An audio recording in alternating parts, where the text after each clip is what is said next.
host, The Stephen A. Smith Show, starts right now.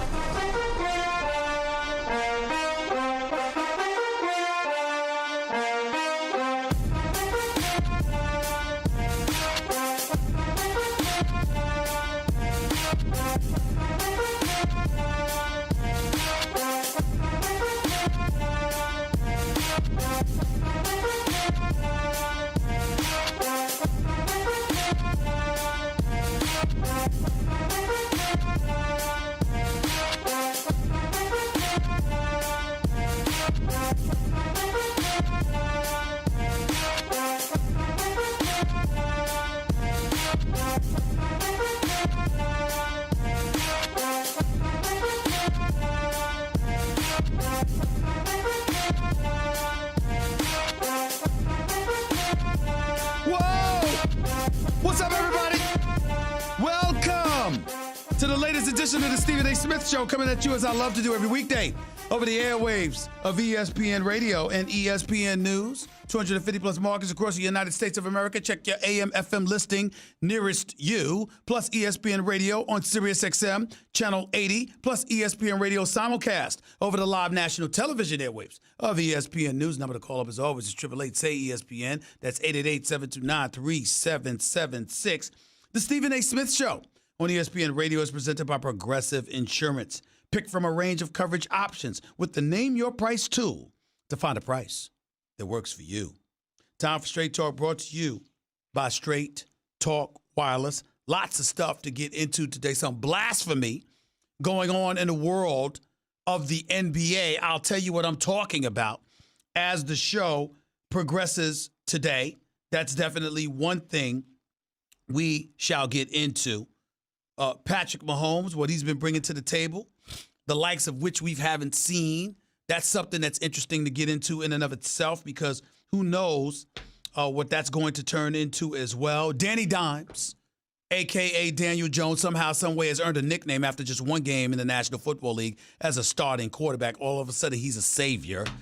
We could talk about that clearly as the show progresses today. But the first order of business, of course, is Thursday Night Football.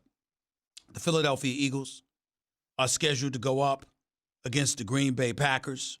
Before I forget, there will be a discussion today on the topic of weed in the National Football League. Because evidently there's a lot of people out there that have a problem with my position on professional athletes using or engaging in cannabis, a.k.a. marijuana, for recreational purposes. Just for the record, I have no issue whatsoever with marijuana being used for medicinal purposes. Recreationally, that is something that we can definitely discuss and engage in dialogue about as the show progresses today. Number to call up as always is 888-SAY-ESPN. That's 888-729-3776. If you read the numerous articles that are out there today, it's about Thursday Night Football. It's about the Philadelphia Eagles traveling to Lambeau Field to go up against the Green Bay Packers on Thursday Night Football. After beating the Washington Redskins in the opener, the Eagles have dropped 2 straight to the Atlanta Falcons, who they would have beaten if Nelson Aguilar had caught that pass scampering down the left sideline, and the Detroit Lions. If this rookie, Whiteside, had caught his pass, they would have won that game. But nevertheless, the Eagles lost both games. They are 1-2 on the season. They are 2 games back of the first place Dallas Cowboys, who, by the way, have their own challenge coming up this Sunday in New Orleans against the Drew Brees-less New Orleans Saints, being led by Teddy Bridgewater since Drew Brees is out with that thumb injury. Now, if you're the Philadelphia Eagles, Deshaun Jackson is out with an abdomen injury. Alshon Jeffrey has been out with the calf, but could be back. Tight end Dallas Goedert, he's out with a calf injury as well. They've already missed large chunks of the last 2 games. But both Jeffrey and Goddard are expected to play Thursday night. The Green Bay Packers, meanwhile, are undefeated. They've been one of the surprising teams in the National Football League, beating defending NFC champion, North champion Bears, Chicago Bears. They've also beaten the Minnesota Vikings, two teams within their division. And they've also beaten Vic Fangio's Denver Broncos in their first year under new coach Matt LaFleur. So now that we've gotten that out of the way, let's make sure we understand something. And something really, really good. And if I sound a little bit hazy or whatever, my allergies are acting up, I apologize. That's how it goes sometimes, y'all. That's how it goes. When I look at the Philadelphia Eagles, and they're going up against these Packers, the Packers, for once under Aaron Rodgers, hasn't appeared to be that explosive. 286.7 yards per game. That's fifth worst in the league. They're only scoring 19.3 points per game. That ranks 23rd. And all three offenses that the Eagles have faced thus far this season have been more prolific than them. But they don't have that bad man, Aaron Rodgers. Washington, Atlanta, Detroit, they don't have Aaron Rodgers. And how long do you think that Aaron Rodgers is going to struggle? He's got a new coach. And along with having a new coach, let us please understand that Aaron Rodgers eventually going to figure it out. He's just trying to get along, y'all. I got news for you. He's Aaron freaking Rodgers. If you think for 1 second that any level of ineptitude that he may be putting on display at this particular moment in time is going to last, you need to get your head examined. Or you need to get a history lesson in who the hell Aaron Rodgers is and what he is all about. He's only completed 61% of his passes right now. 4 touchdowns. Notice he hasn't had an interception, though. He doesn't beat himself. He's Aaron freaking Rodgers. And while I'm willing to concede that times have changed, that Patrick Mahomes is that new dude on the block talent-wise, let's be very, very clear. Aaron Rodgers is something special. Still got Devontae Adams. Still got Geronimo Allison. Still has Scantling. He's Aaron freaking Rodgers. And I got news for you. You better pay attention, ladies and gentlemen. He's coming. If you're the Philadelphia Eagles, you have to hope and pray beyond hope and prayer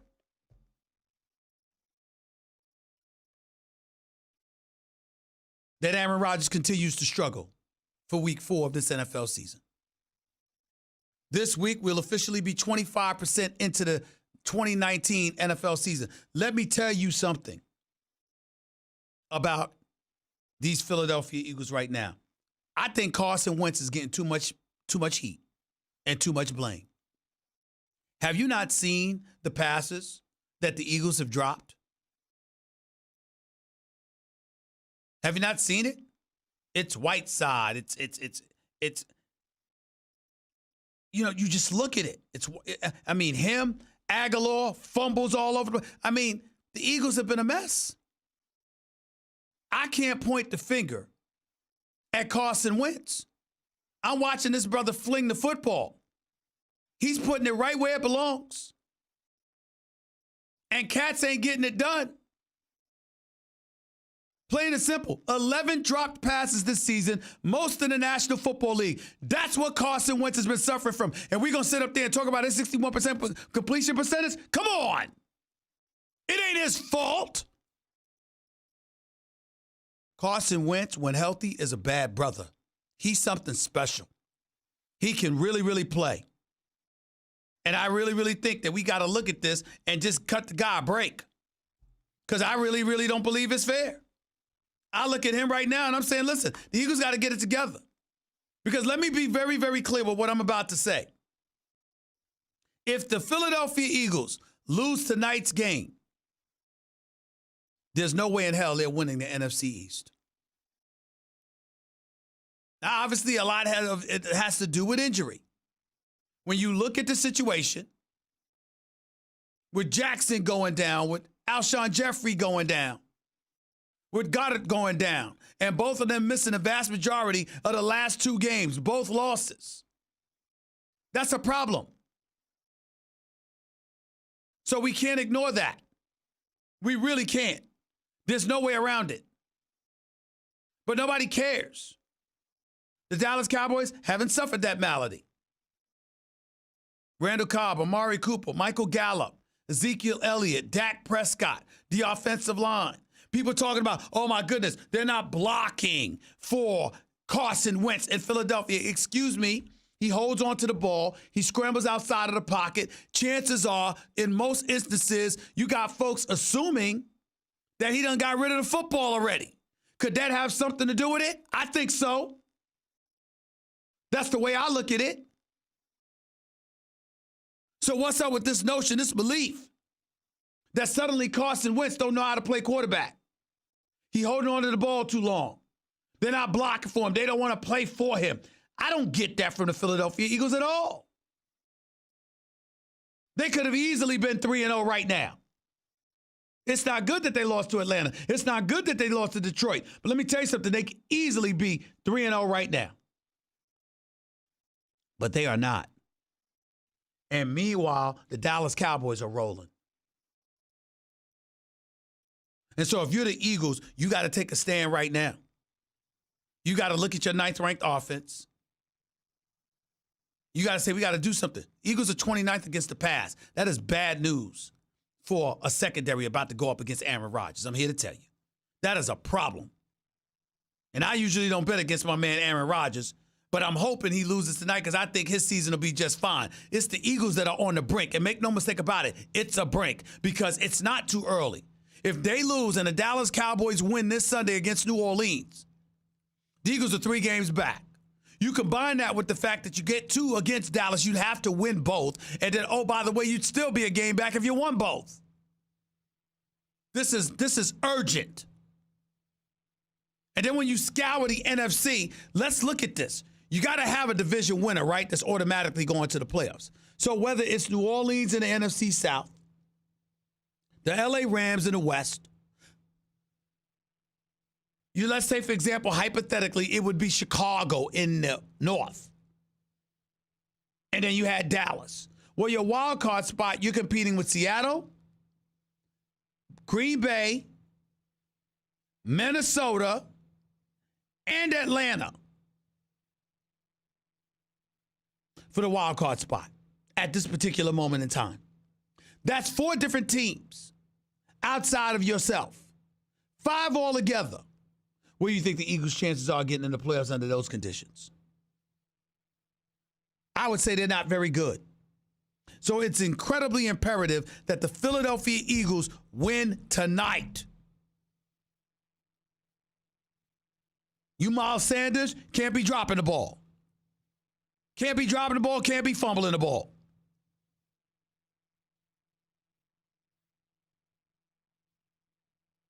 I'd like to see Darren Sproles more involved, personally. Alshon Jeffrey, welcome back. Nelson Aguilar, no more dropped passes. Mac Hollins, no more dropped passes. J.J. Arcega-Whiteside, no more dropped passes, damn it. It was 2 Sunday.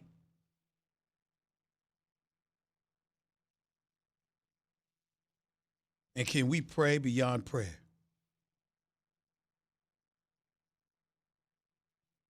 That Deshaun Jackson will hurry up, get his butt back on that lineup. Because good God, do they need him. They really, really need Deshaun Jackson. They need that deep threat, creating space underneath for Zach Ertz. So the Philadelphia Eagles offense, devoid of a stout running game, by the way, there's no Ezekiel Elliott on their roster, can get back to doing what it does. Generating points through the air. That's what they need to do. 888-SAY-ESPN. That's 888-729-3776. You are listening live to the Stephen A. Smith Show, ESPN Radio, ESPN News. That's one thing to get into. Here's another.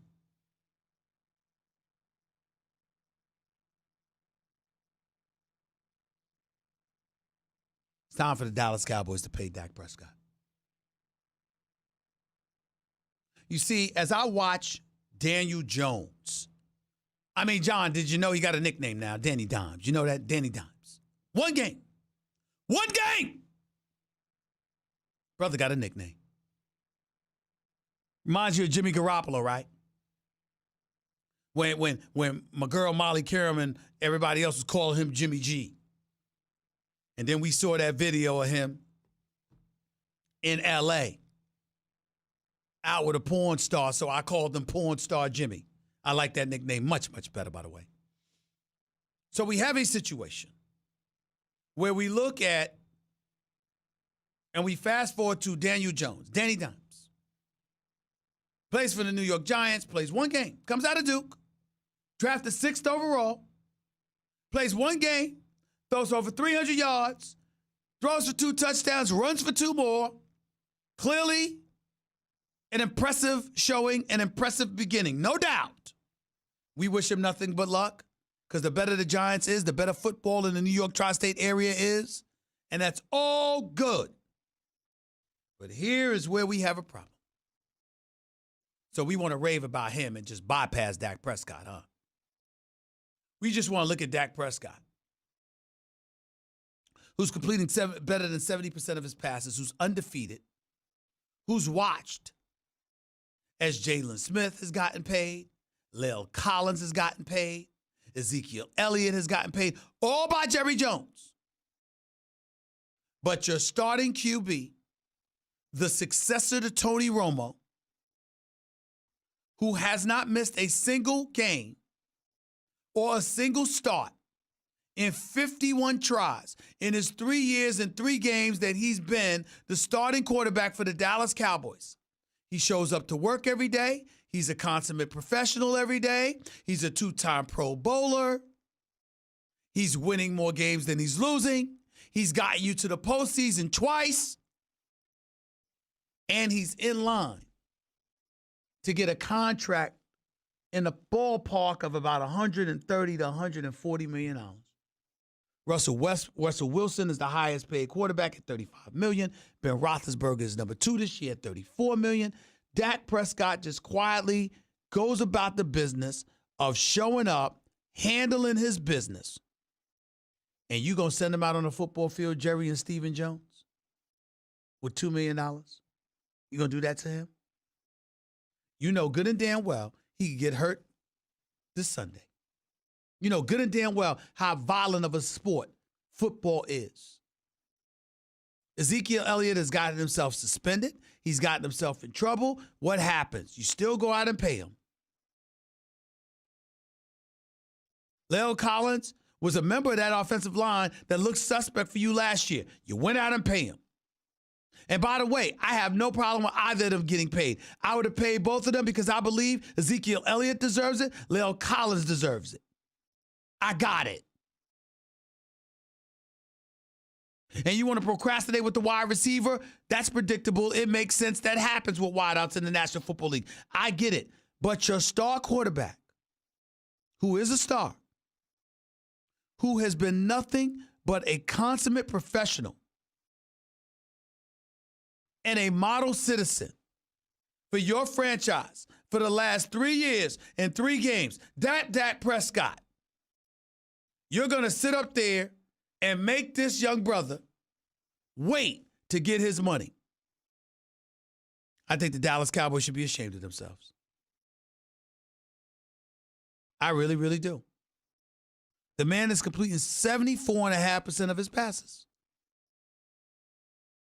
920 passing yards, 9 touchdowns, just 2 interceptions, a quarterback passer rating of 128. What's the problem? Y'all gonna just throw him out there, huh? And you weak, pathetic, preoccupied Dallas Cowboy fans, just the trifling people that y'all are, knowing that you've got a gem like this, y'all don't even appreciate him. Y'all make me sick. Got me up here defending a Cowboy. I mean, what the hell has this world come to? I am defending a Dallas Cowboy. Dak Prescott not only deserves his money, he deserves it now. Right now. He's earned it. We sitting up in here in New York acting like Daniel Jones is Dak Prescott. We've got commentators and pundits on the air right now talking about how Daniel Jones is better than Baker Mayfield. He's one of the best young quarterbacks after one game. Brother didn't even have a chance to pass gas or burp. And y'all already raving about him. Dak Prescott just comes to work every day. Does the interviews the way he's supposed to. Answers questions the way he's supposed to. Practices the way that he's supposed to. And performs at a relatively elite level right now. I got him number 2 in league MVP voting right now. He's thrown for 920 yards, 9 touchdowns, just 2 interceptions. Has a 3-0 record. I got him number 2 right now to Patrick Mahomes. And we all know why Patrick Mahomes is number 1. He's also 3-0. He's thrown for 1,195 yards. He's got 10 touchdowns, not a single interception, completing 71.9% of his passes. He's on pace to pass for 6,000 yards this year, to break Peyton Manning's all-time single-season passer record of 5,400-plus yards by 1,000 yards. That Patrick Mahomes.